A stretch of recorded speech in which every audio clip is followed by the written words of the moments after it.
Well guys, I'm back out in the shop again today. Still working on this wiring. Got some of it run through the hole I drilled there now, but today is actually fuel injector day. So over here I got the stock intake manifold off the truck. I just popped the injectors out of that, and then I took them over here, cleaned them up a bit. They cleaned up alright. And then I got these little adapter top hats. I think these are from eBay or something. And those slide on the top of the injector. So then they supposedly should fit in the LS1 intake manifold. So we'll see how that goes, but working on that, and I'll show you when it's done here. Alright, well, we got the adapters in. They actually fit pretty nicely for being just a cheap, I think they were like 20 or maybe 30 bucks. Might have even been less than that, but they fit in there nice. They seal up nice. I only had one problem. I had 3 O-rings that tore on me.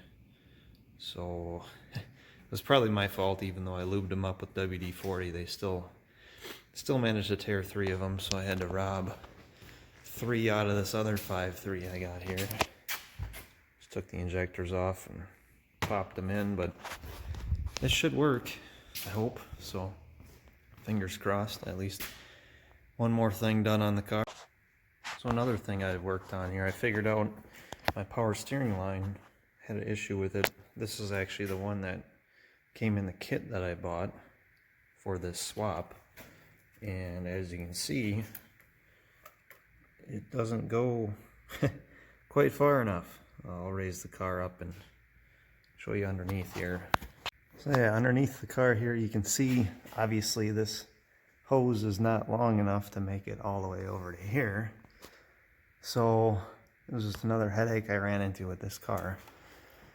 But I bent up a metal clothes hanger to the right angle I needed it to, and went to a local hydraulic line store, and they made up this braided line for me that fits perfectly. So got that figured out. That's one more thing checked off the list. I do still have to make the low pressure line, which isn't too bad. It just runs from here to up here. I just have to get a rubber hose for that, some clamps, and I should have that figured out.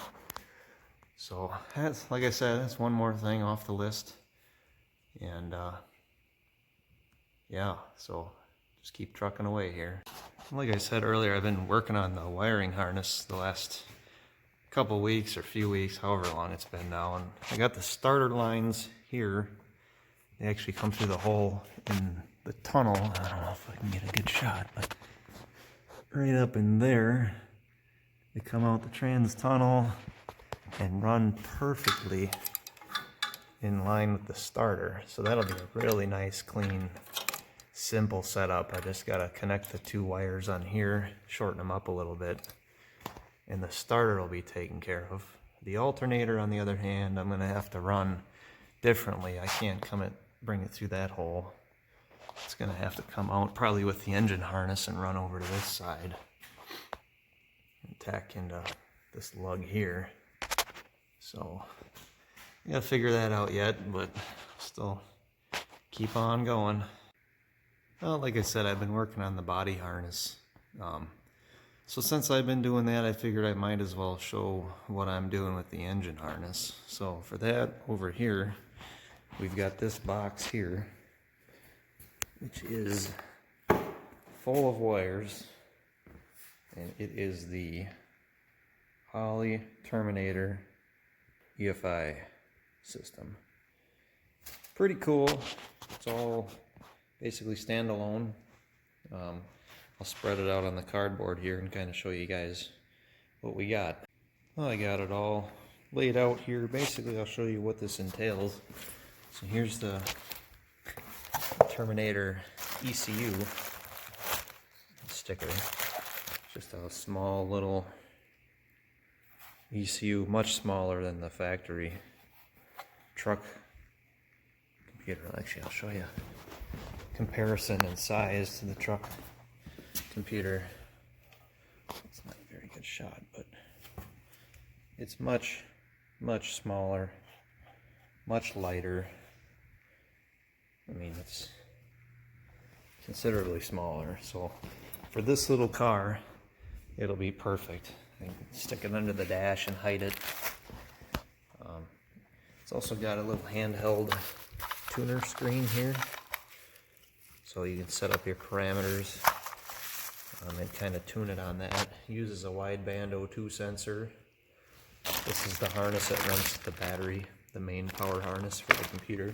It's got a separate fuel injector harness, which I just realized that these are not going to fit the injectors I have, so I'll have to figure that out. And then the main engine harness here, basically the ECU plugs in here on this end, runs through the firewall. These are your other power and ground wires, outputs for fans and fuel pump, ignition coils, TPS, fuel pressure, grounds, crank sensor. It's got it all. It's all contained. It's nice split loom wiring, all taped up. Looks really nice. Everything's labeled, so can't go wrong.